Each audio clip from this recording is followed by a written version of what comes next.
Mais Sébastien, je te laisse le démarrage, hein. Merci. Donc, bonjour à toutes et à tous et bienvenue dans ces webinaires thématiques ICV. Donc aujourd'hui, nous allons vous parler de la RSE clé en main. Et oui, c'est possible. En 3 jours, Patrice Montagnier, donc responsable des services stratégie qualité développement durable, va vous exposer notre méthode et la façon d'engager une démarche RSE dans les entreprises. Alors, ce que je vous invite à faire, on a un webinaire qui va durer 1 heure grand maximum. Donc, une présentation de 45 minutes et un temps d'échange de 15 minutes. Au-delà de ces 15 minutes d'échange, si vous souhaitez intervenir sur le chat pendant la présentation, j'administre le chat et je relayerai vos questions auprès de Patrice Montagnier pour pouvoir intervenir et favoriser l'interactivité pendant le webinaire, si tu en es d'accord, Patrice. Très bien.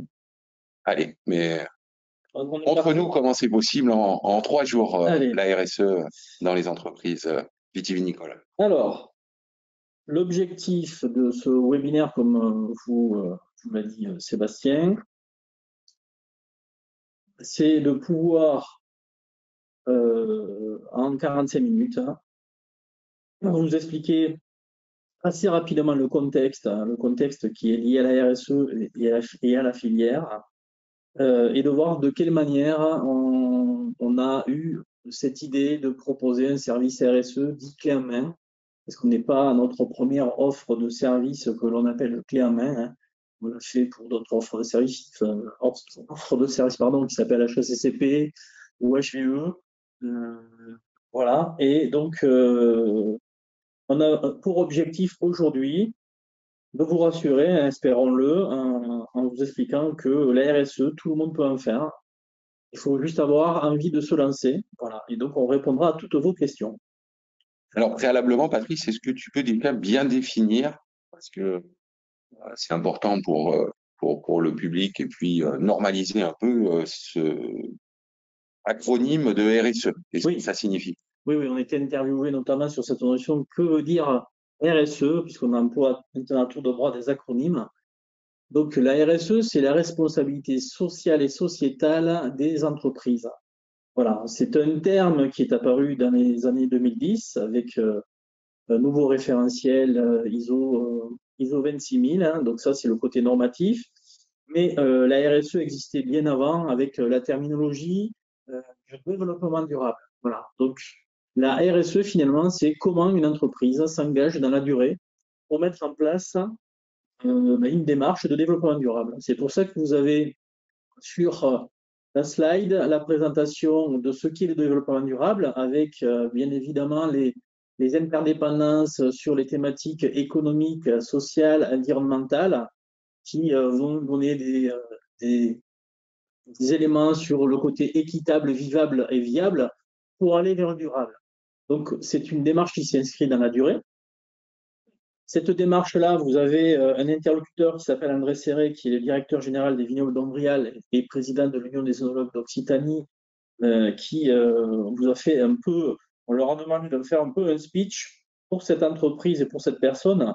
La RSE, elle a permis de pérenniser l'activité, donc c'est l'activité de l'entreprise coopérative Vignoble d'Ombrial, en faisant le lien entre les générations d'hier, d'aujourd'hui et de demain autour d'un projet collectif. Donc, un élément qui est important, c'est pour se lancer dans une démarche, il faut que tout le monde en ait envie. Pas uniquement que ce soit au niveau de la direction ou uniquement au niveau des salariés, il faut que tout le monde, de façon collective, on ait envie d'aller vers une évolution, un changement, une amélioration. Et dans ce qu'on appelle la responsabilité sociétale des entreprises, il y a 7 éléments importants qui permettent d'aller vers le changement. C'est de pouvoir parler d'innovation, c'est-à-dire que face à des problèmes, qu'ils soient environnementaux, qu'ils soient sociétaux, qu'ils soient économiques, il faut pouvoir arriver à trouver des solutions, et des solutions notamment par l'innovation. C'est-à-dire ne pas se mettre face à des montagnes et se dire on n'y arrivera pas. Donc l'innovation, c'est aussi la création par le bon sens de nouvelles façons de pratiquer. Voilà. La compétitivité est un élément qui est important aussi. Cette notion de gagner en compétitivité, c'est de pouvoir analyser dans le détail vos activités, parce qu'on sait bien que la baisse des coûts permet de gagner, et de gagner pas de façon uniquement économique, mais aussi de façon sociale, parce qu'on parlera par ailleurs plus tard de tout ce qui est partage de la valeur ajoutée. La notion de motivation, on en a parlé, c'est important que tout le monde puisse s'inscrire dans ce type de démarche. Donc, notamment lorsqu'on a des publics différents, que ce soit dans une cave particulière, chez un négociant ou dans une cave coopérative, on a évidemment les parties prenantes prioritaires, ce qu'on appelle les salariés, mais aussi ceux qui sont autour de nous, donc les élus, mais également nos clients, également nos assureurs. Il faut arriver à pouvoir motiver les salariés, à pouvoir motiver nos parties prenantes pour faire comprendre les enjeux de l'entreprise et ces problématiques, qu'elles soient économiques, sociales et environnementales. Voilà. L'attractivité, c'est un élément qui est aussi important pour les entreprises. On le voit aujourd'hui avec les nouvelles générations, le rapport au travail et la façon d'arriver à demain avoir une volonté d'inscrire des valeurs personnelles dans des valeurs professionnelles. Voilà. Et comment ces publics-là arrivent à se retrouver dans le monde professionnel. La réputation, ça c'est un élément qui est très important, hein. Éviter tout ce qui est défaut d'image, problématiques liées à des éléments de loyauté des pratiques. Donc ça, c'est très important aussi de pouvoir respecter ces parties prenantes, qu'elles soient au niveau commercial, qu'elles soient au niveau social ou environnemental. La légitimité, c'est de montrer qu'on est ancré dans un territoire, qu'on est dans une économie territoriale, une économie de partage, une économie qui permet de créer de la richesse sur le territoire. Et l'anticipation, donc c'est pouvoir, avant qu'il y ait des réglementations qui s'imposent à nous, arriver à réfléchir et à pouvoir trouver donc, des pistes par l'innovation pour aller vers ce changement-là. Voilà. C'est être en mouvement, finalement, la RSE, être en mouvement sur des thématiques globales d'entreprise, hein, pas uniquement une thématique qui pourrait être sur l'économie, sur l'environnement social, mais essayer de prendre à bras le corps un peu toutes ces thématiques-là. Et on va voir que ce qui est important lorsqu'on parle d'un panel de thématiques très large, arrive à s'y retrouver et ne pas avoir peur de ce panel-là et se dire oui, on peut y arriver. On peut y arriver en 3 jours, on peut y arriver en s'organisant et en définissant des priorités. Voilà pour la définition.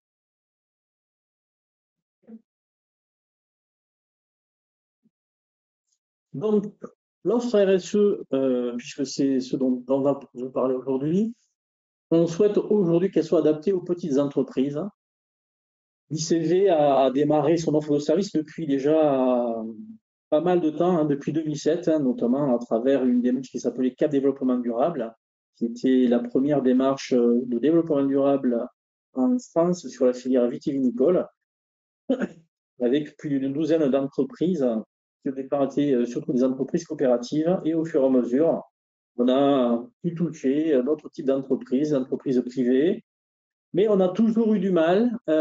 Pourtant, il y avait des demandes de la part de petites entreprises, qu'elles soient ou coopératives ou dans le domaine particulier, mais on n'arrivait pas à les toucher parce que pour ces entreprises-là, la RSE paraissait insurmontable.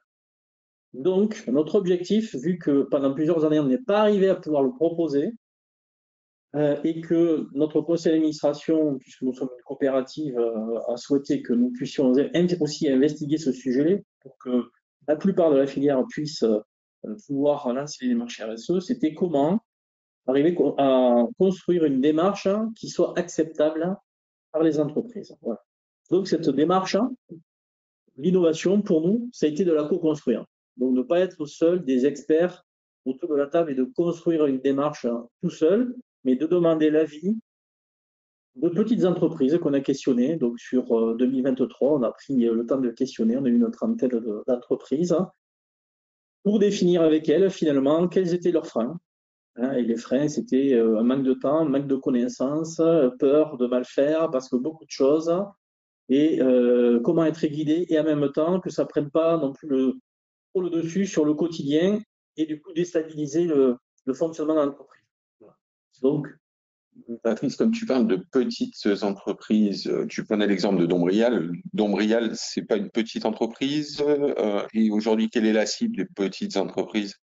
notre filière aujourd'hui, pour les petites entreprises, sont des entreprises qui sont à moins de 10 salariés. Voilà. Donc, on peut appeler communément des TPE. Effectivement, le Dombrial est une entreprise avec 35 salariés. Donc, il y a déjà un certain nombre de services et de personnel reliés à ces services. Ça commence à être un peu plus facile et dans la moyenne pour la filière, les entreprises sont entre 8 à 10 salariés. Donc, les grosses entreprises sont finalement pas légion. Et elles ont plus de facilité à mettre en place ce type de démarche, ce qui n'est pas le cas pour les toutes petites, voilà, où on manque de bras. Ces bras-là doivent faire beaucoup de choses différentes dans l'année, de façon saisonnière. Et notre objectif, c'est d'arriver à les accompagner pour les rassurer et ne pas se faire de soucis, puisque tout le monde peut finalement enclencher une démarche RSE. D'accord. Donc là, c'est possible sur les TPE et c'est accessible vraiment aux petites entreprises, qu'elles soient coopératives, cas particulières ou autres acteurs de la filière vitivinicole. Tu nous affirmes. Oui. Et d'ailleurs, dans la co-construction, on a travaillé avec une entreprise où il y avait 8 salariés. Voilà. Donc, on a pu, au-delà de la co-construction de l'offre, on a pu aussi tester un certain nombre de séquences pour voir si c'était acceptable et si finalement l'entreprise était contente. Voilà.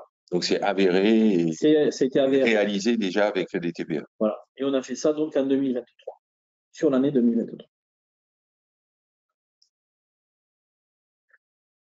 Tout ce qu'on vient de dire, finalement, on va le retrouver ici à l'écrit, hein, donc un support qu'on pourra vous transmettre. Hein. Donc cette offre RSE, pour qu'elle puisse être acceptable par une TPE, il faut qu'elle soit pragmatique, efficace et lisible. Parce que d'un côté, on a les freins. Les freins, je vous ai parlé tout à l'heure, c'était la notion de connaissance RSE. On n'a pas dans les toutes petites entreprises des experts RSE et il ne faut pas être expert RSE pour pouvoir lancer une démarche.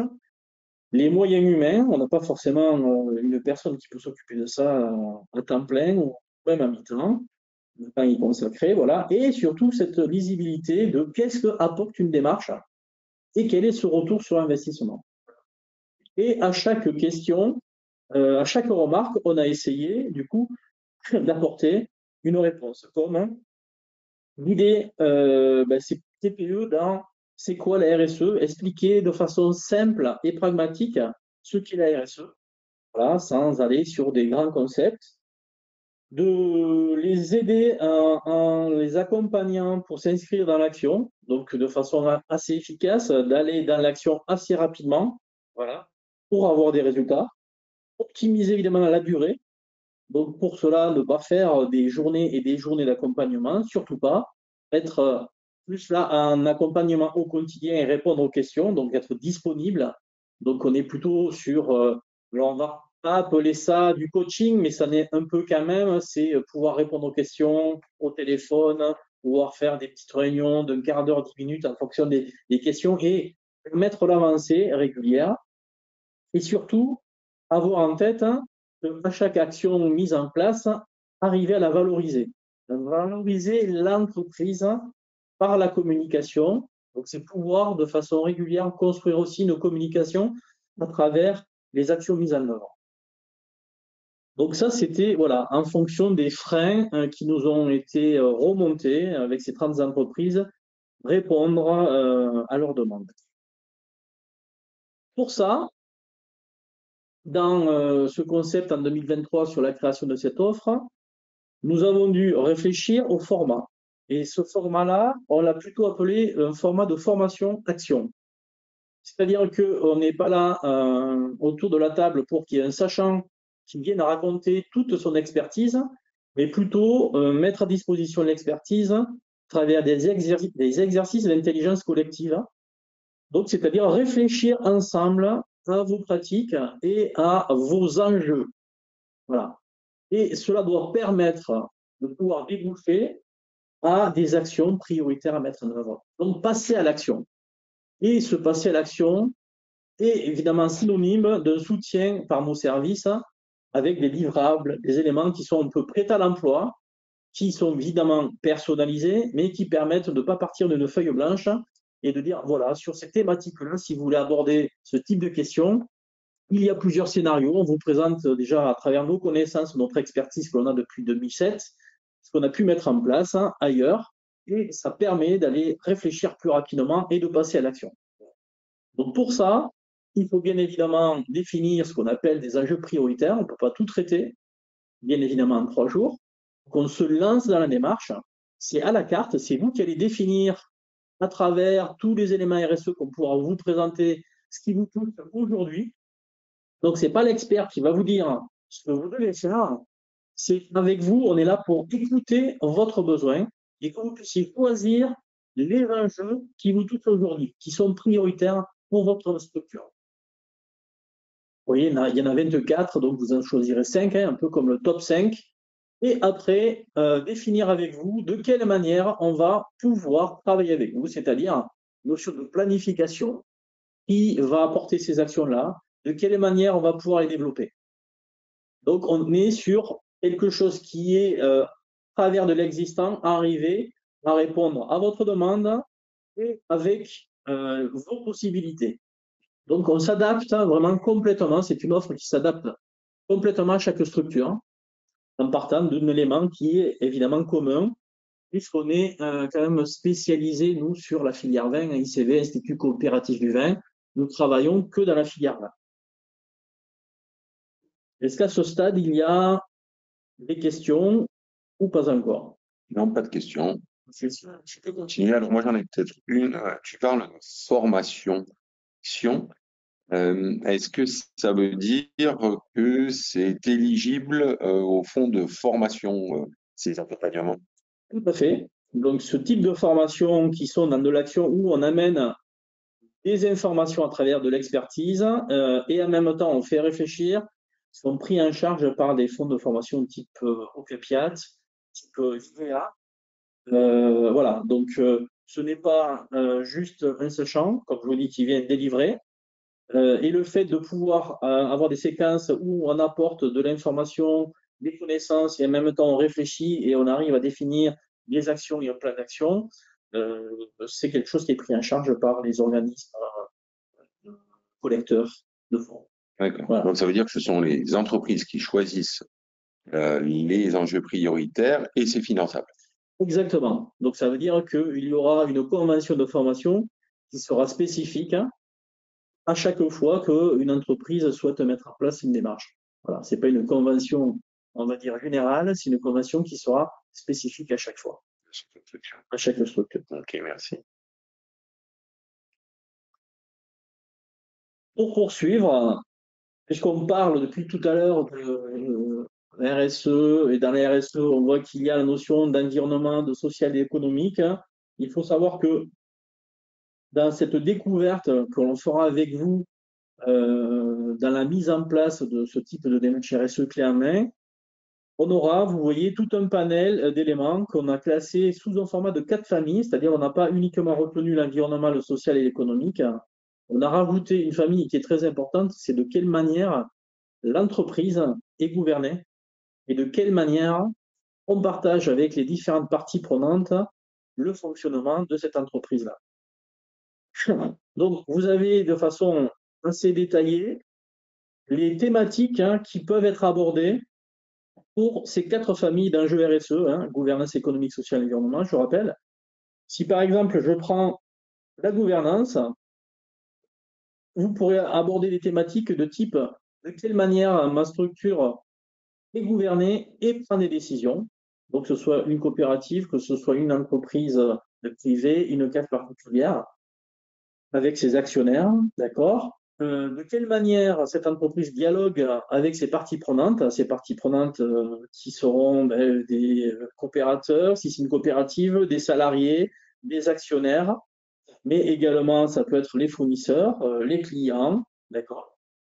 De quelle manière l'entreprise met en place ces concepts d'innovation, de mode de production durable, donc se pose des questions sur demain, avec le changement climatique, qu'est-ce qu'on va devoir investiguer, quel budget je vais devoir mettre en avant, quel R&D je vais devoir mettre en place, hein, en tout cas pour appréhender l'avenir. Voilà.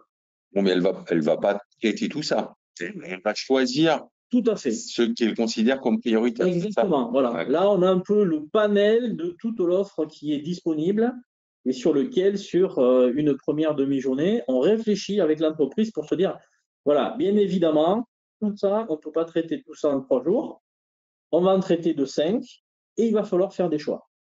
D'accord. Donc, l'entreprise, si elle a des problématiques sur la gouvernance, toutes les thématiques de gouvernance seront traitées. Je vous en ai présenté quelques-uns, je ne vais pas tous vous les présenter. Je pourrais faire la même chose sur l'environnement, où on pourrait parler de prévention de la pollution, gestion et valorisation des déchets, tout ce qui est consommation durable. Donc là, on parle de l'électricité, on parle de l'eau, bien évidemment. On pourrait parler aussi des intrants, ça pourrait être au vignoble, à la cave, d'accord, c'est une thématique. La biodiversité, le changement climatique et tout ce qui est veille technologique. Voilà. Et de la même manière, on a sur les autres aspects le côté social, qualité de vie au travail, dialogue social, gestion des carrières, tout ce qui est égalité de chance, tout ce qui est lié à l'hygiène, la santé et la sécurité au travail. Donc on retrouve bien dans la RSE aussi des éléments qui sont réglementaires. Hein. Alors on peut parler du DUR, comme on peut parler de l'HACCP également. DER. Alors le document unique, ça y est, document unique. Évaluation des risques. D'évaluation des risques. Merci Sébastien. Exactement. Donc, elle choisit ses priorités Oui, au départ de ses formations actions. exactement. Voilà. Okay. Et alors, comment ça se suit? Donc, ce qu'on va voir, on va voir le parcours, c'est-à-dire que sur une année, on sait que l'objectif, c'est de pouvoir y accorder 3 jours et de pouvoir se dire qu'est-ce que je vais pouvoir mettre en œuvre pendant ces 3 jours-là. Et par la suite, on va voir que comme il y a un certain nombre de thématiques, on peut s'engager, si on se rappelle bien la première diapositive, dans la durée. Donc, dans la durée, ça ne veut pas dire que parce que vous avez fait 3 jours, vous avez terminé votre démarche. C'est-à-dire qu'on a commencé à initier la démarche sur certaines thématiques parce que pour vous, elles sont prioritaires. Vous les avez choisies. C'est cette étape-là de démarrage où on va passer de ces différentes familles, ces 4 familles d'enjeux qu'on vous a présentées avec chaque fois 6 enjeux. Vous avez 24 cartes comme un jeu de cartes finalement, hein, on peut lire.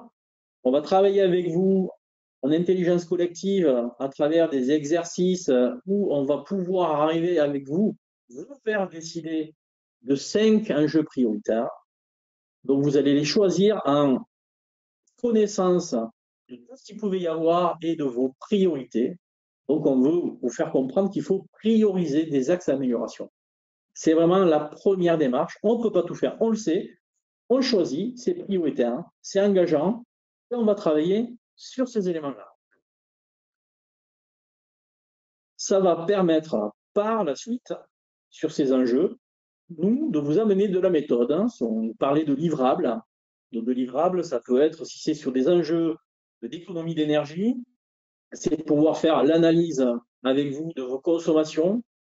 Est-ce que vous avez déjà fait une étude sur vos consommations?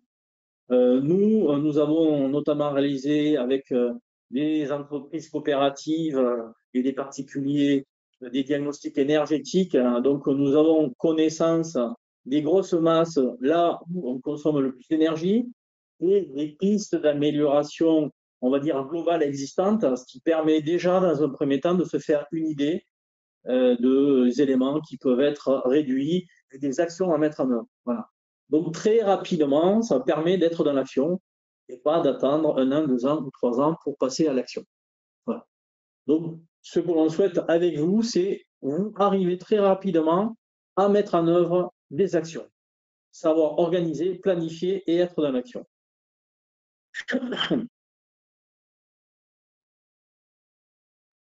Et au global, ce qui va être important, c'est de pouvoir, sur une fin d'année, faire un bilan. Se poser la question, sur ces 3 jours, qu'est-ce qu'on est arrivé à mettre en place?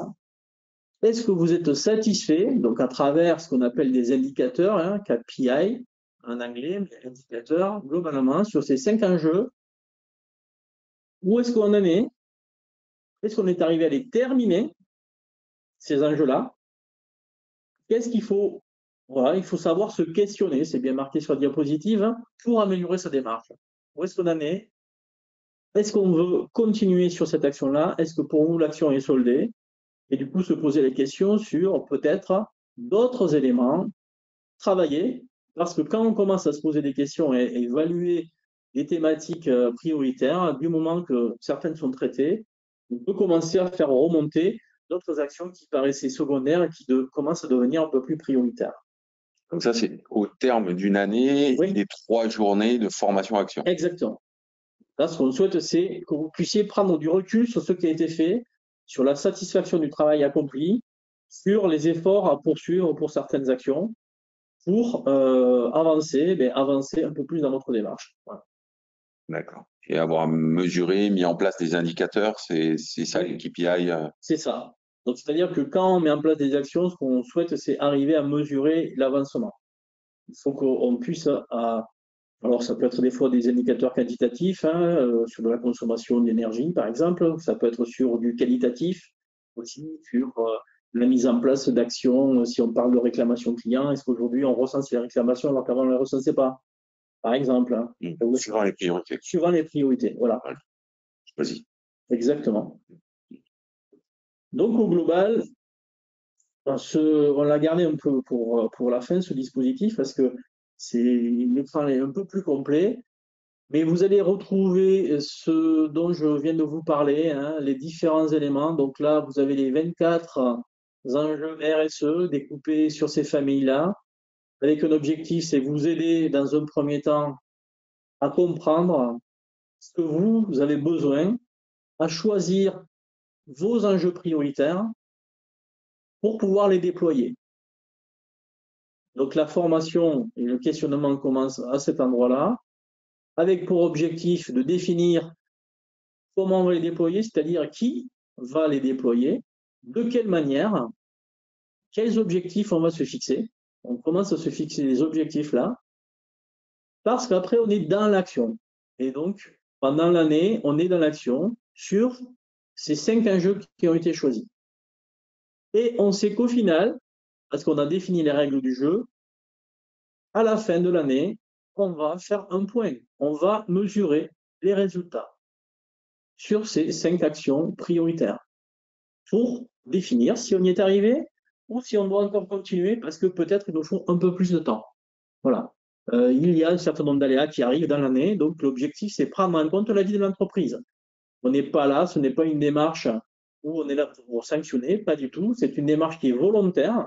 Aujourd'hui, il n'y a pas de réglementation sur la RSE. L'objectif, c'est vous faire avancer, vous faire progresser et finalement gérer des actions, ce qu'on peut aussi appeler des projets, et avoir une méthodologie de gestion de projet et de hiérarchisation.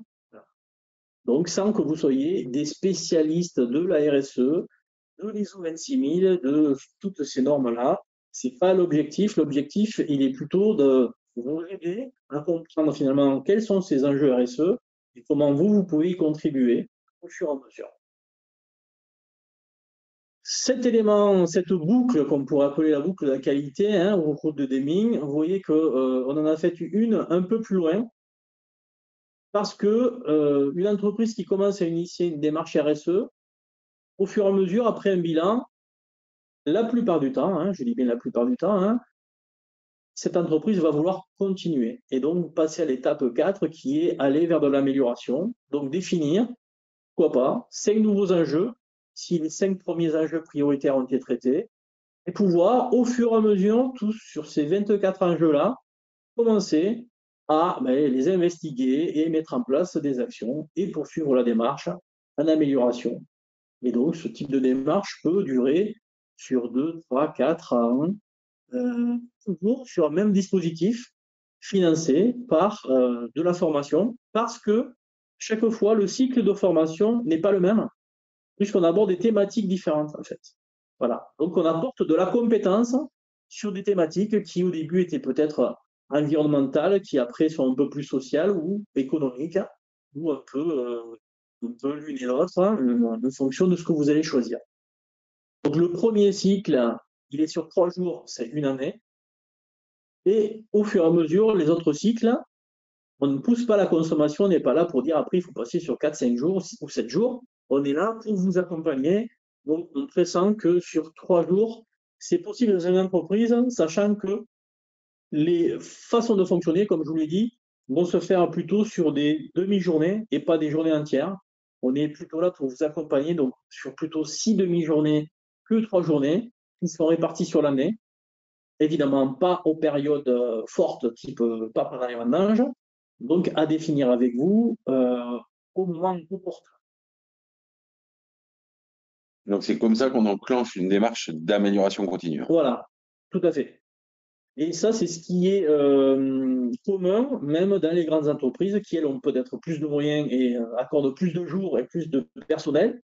Mais il ne faut pas penser que les grandes entreprises, parce qu'elles sont grandes, elles arrivent à tout traiter d'une démarche sur une année. Ce n'est pas le cas.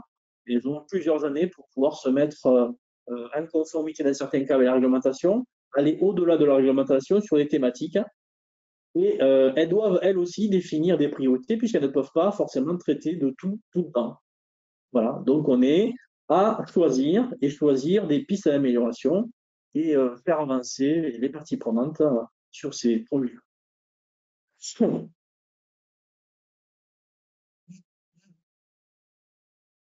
Au global, s'il y a un élément que nous souhaitons que vous reteniez, hein, puisqu'on est sur la fin un peu de notre présentation, avant de passer aux questions, c'est que cette offre RSE clé en main, elle se fera à votre rythme, elle est sur mesure, avec donc les thématiques que vous souhaitez aborder, pour vous soutenir. On est là pour vous soutenir. Donc, on fait avec vous, c'est pas nous qui faisons pour vous, on fait avec vous, on procède avec vous, donc c'est-à-dire que nous nous engageons aussi, hein, nous nous engageons à votre rythme pour vos actions, donc à travers des formations actions dont vous êtes acteur. À chaque fois que l'on fait une séance, l'objectif c'est d'arriver avec des décisions et des avancements. Avec ce programme sur mesure, il va répondre à vos besoins. Donc, ce n'est pas l'expert qui choisit pour vous, c'est vous qui choisissez. Et nous, on est là pour vous soutenir, vous accompagner. Le rythme adapté parce que il faut voir vos contraintes organisationnelles et arriver à pouvoir vous soutenir dans votre fonctionnement au quotidien. Et c'est éligible au fonds de formation de l'OCAPIAT et du VVA. Voilà pour la présentation que l'on souhaitait vous faire aujourd'hui. Et donc là, on arrive sur le temps d'échange avec vos questions, vos remarques. Merci Patrice donc, pour cette présentation et l'explication de la méthode en fait d'accompagnement. Moi, j'ai une question sur les personnes qui accompagnent les entreprises. Ce sont des techniciens du vin, des experts RSE, et où sont-ils et comment procèdent-ils? Alors, c'est une bonne question. Aujourd'hui, nous avons un pool qui est un peu plus resserré d'experts RSE, puisqu'il y a 5 experts RSE au niveau de l'ICN qui sont répartis sur l'ensemble des territoires. Nous deux, nous en faisons partie, donc nous avons 3 autres collègues qui en font partie et qui viennent épauler sur les différents centres chronologiques d'autres experts qui sont un peu plus techniques, hein, qui peuvent être plus techniques sur la partie viticole ou sur la partie cave et œnologie. Et nous sommes un peu plus experts sur les éléments d'organisation d'entreprise, hein, les éléments de stratégie. Et lorsqu'on met en place ce type de démarche, en fonction de l'objectif et des éléments prioritaires à mettre en œuvre, on enverra la personne qui sera la plus qualifiée. Donc, au global, dans nos démarches, depuis 2007, même si nous sommes 5 au service qui s'appelle Stratégie Qualité Développement Durable, au global, c'est entre 15 à 20 personnes différentes de l'ICV qui arrivent à intervenir sur ce type de démarche. Donc, en fonction des demandes, nous, on va être à l'initiative de composer l'équipe avec des experts qui pourraient être sur la partie viticole et sur le changement climatique. Si c'est sur la partie œnologique, ce seront plutôt des œnologues. Et en fonction de la thématique, si c'est sur un process bien particulier, d'avoir une personne aux ressources en face. Voilà.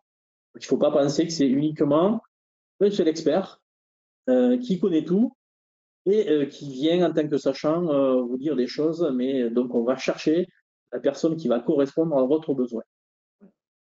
D'accord. Et on est capable d'intervenir tout en France, à distance comment ça se passe Oui, alors notre territoire ICV, c'est un peu plus élargi, parce que vu que là, on était sur l'arc méditerranéen et on commence à remonter de Bordeaux jusqu'au Beaujolais. Donc, on a du personnel qui est dédié dans ces régions-là. Et ça nous arrive également d'intervenir sur l'Alsace, la Champagne, la Loire, même en région parisienne, parce qu'il y a un vignoble qui se développe en région parisienne. Qu'aujourd'hui, les interventions sont plutôt au niveau français. Donc, on ne sort pas de la France pour travailler sur les RSE. Ça nous est pour le moment pas arrivé à plus de 15 ans, mais on est en capacité de pouvoir aller sur l'ensemble du territoire. Okay. N'hésitez pas si vous avez des questions dans le chat pour faire réagir notre expert.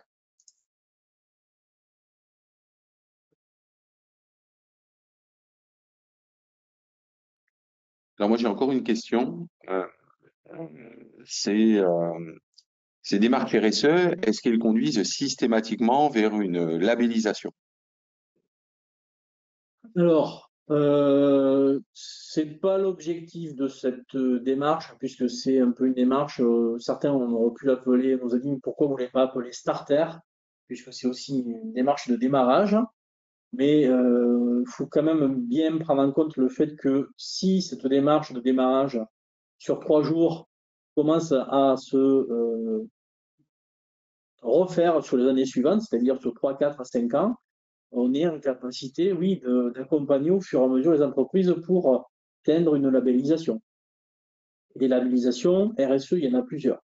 Il y a des labellisations filière vin, il y a des labellisations générales qui ne sont pas uniquement la filière. Donc, c'est en fonction des organismes de labellisation. Mais oui, le fait de travailler sur plusieurs années sur la RSE permet d'aller jusqu'à de la labellisation, sachant que on parle de labellisation puisqu'on est sur des évaluations, il n'y a pas de certification, il n'y a pas de certificat. L'ISO 26000 n'est pas une norme certifiable, mais c'est un guide pour arriver à s'approprier une démarche RSE. Et l'objectif de l'évaluateur est un objectif d'amélioration continue. On n'est pas du tout sur des démarches de certification et surtout des démarches de certification produit. On travaille sur l'entreprise au général et pas uniquement sur le produit. Voilà. Donc, on pourra citer ou mettre en retour de ce webinaire les différentes labellisations, mais je vous invite demain à participer à un autre webinaire réalisé par nos services. Alors, ils sont un peu juste à côté l'un de l'autre parce qu'on a dû en ramener un plutôt sur février, mais qui s'appelle La jungle des labels. Et donc, à la jungle des labels, demain, vous pourrez regarder les différents labels existants, puisqu'on traitera également des labels RSE, mais pas que, des labels entreprises, des labels produits. Mais on peut faire de la RSE sans être labellisé? On peut faire de la RSE sans être labellisé, il n'y a aucune obligation. On peut communiquer sur une démarche RSE sans être labellisé. Après, si l'objectif de la labellisation, c'est qu'une tierce partie vienne vous évaluer et dire oui, vous avez mis en place un certain nombre de choses et on le reconnaît. Ça sert à ça, la labellisation. Voilà. Mais vous pouvez, de par vous-même, communiquer sur vos engagements RSE. Ça, ce n'est pas interdit, c'est tout à fait louable. Ça permet de montrer que vous êtes en mouvement sur une démarche sociale et sociétale. D'accord. Très bien. Écoutez, si vous n'avez pas d'autres questions, on va clôturer ce webinaire donc thématique. Et il y a un contact Alors, oui, les contacts, je vous affiche les contacts.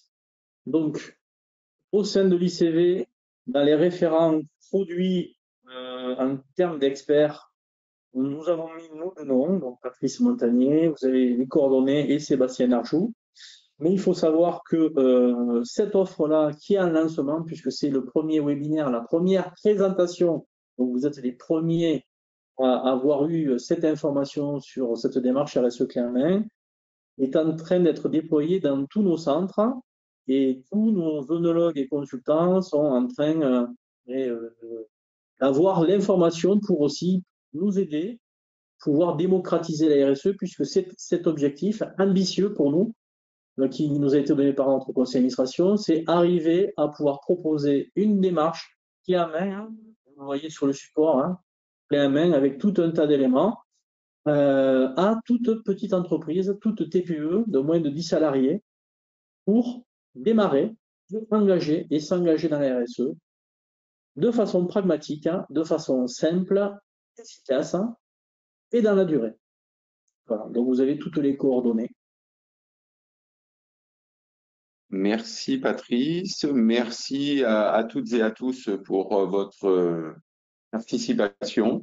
N'hésitez pas à nous contacter pour vous engager plus avant dans la démarche.